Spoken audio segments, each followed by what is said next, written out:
அவகோடாவில் வந்து உங்களுக்கு வந்து வாட்டர் எசன்ஸ் இருக்கிறனால நீங்கள் வந்து இந்த மாதிரி கெட்டியாக அரைச்சிக்கோங்க. அரைச்சதுக்கப்புறம் என்ன பண்ணுறீங்கன்னா, நார்மலாக தேங்காய் சட்னிக்கு தாளிக்கிற மாதிரியே நம்ம தாளிச்சிரும். ஆனால் இப்போ நம்ம என்ன டிஃப்ரெண்ட்டாக பண்ண போகிறோம்னா, தேங்காய் சட்னிக்கு நீங்கள் வரமிளகா போட்டு தாளிப்பீங்க. நம்ம என்ன பண்ண போகிறோம், பச்சை மிளகாவே போட்டு கொஞ்சம் ஃப்ளேவரபுளாக நம்ம பண்ணுறோம்.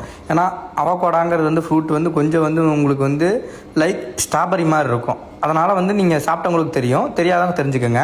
இப்போ தாளிக்க போகிறோம், ரொம்ப சிம்பிளாக தாளிக்க போகிறோம். கொஞ்சோண்டு ஒரு சின்னூண்டு ஒரு கரண்டி எடுத்து அதில் கொஞ்சம் வந்து இது பண்ணிக்கோங்க, ஆயில் போட்டு கொஞ்சம் வந்து கடுகு, அப்புறம் வந்து கருவேப்பிலை, அப்புறம் வந்து கொஞ்சம் வந்து க்ரீன் சில்லிஸ், பச்சை மிளகா போட்டுக்கோங்க. போட்டு அது நீங்கள் போட்டு கரண்டியெல்லாம் போட்டு இது பண்ணக்கூடாது, அந்த ஆயிலே டீப் ஃப்ரை ஆகணும் உங்களுக்கு.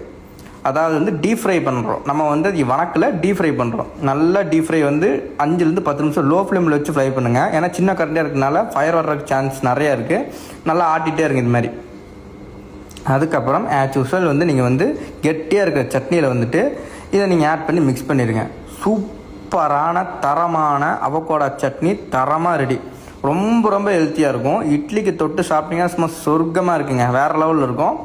அடுத்த ரெசிபி இட்லிக்கு இதை வச்சுட்டு அடுத்தது நம்ம என்ன இதை வச்சு பண்ணலாம், இந்த சட்னியை வச்சு வேறு என்ன ஒரு டிஃப்ரெண்ட்டான ஒன்று பண்ணலாங்கிறத வந்து உங்களுக்கு நான் சொல்ல போகிறேன். அதுக்கு வீடியோவை ஸ்வைப் பண்ணாமல் பாருங்கள் நண்பா.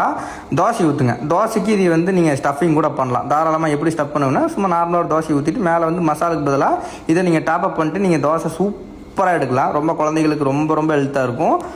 ஜஸ்ட்டு ஒரு பழத்துலேயே நான் வந்து இத்தனை பண்ணுறேன்னா, நீங்கள் வந்து ஒரு 2-3 பழம் வாங்கினீங்கனாலே வந்து ஓவராலாக நீங்கள் வந்து ஒரு 5-6 தோசை 7 தோசை 8 தோசை தாராளமாக நீங்கள் வந்து பண்ணலாம். கொஞ்சம் எக்ஸ்பென்ஸ் தான், பட் ஆனால் ரொம்ப ரொம்ப ஹெல்த் நண்பா. மஸ்ட்டு ட்ரை பாருங்கள்.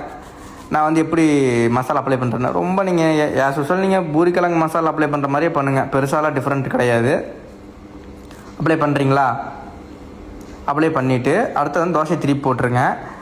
கரெக்டாக திருப்பி போட்டுருங்க. திருப்பி போட்டதுக்கப்புறம் என்ன பண்ணணும்னா, இது இந்த மாதிரி அவுட்டர் சைடு, அதாவது ஆன்டி கிளாக் வைஸ் இப்போ இருக்கிற மசாலா திருப்பி போட்டு இது வந்து நீங்கள் வந்து இந்த மசாலையே வந்து வேக வைக்கணும். சும்மா அப்படியே எடுத்து நீங்கள் வந்து சாப்பிட முடியாது, இந்த மசாலையை வேக வைக்கணும். நீங்கள்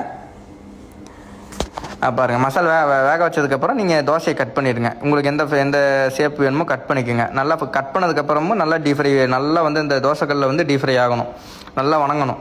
அந்த இதெல்லாமே வந்து உங்களுக்கு கோல்டன் ப்ரௌன் கலர் வந்ததுக்கப்புறம் இது ரெடி, இந்த ரெசிபி ரெடி நண்பா. அடுத்தது நீங்கள் என்ன பண்ணுறீங்கன்னா, இப்போ வந்து இது மேக்ஸிமம் இது உங்களுக்கு முடிஞ்சிருக்கும். அடுத்தது வந்து இதை விட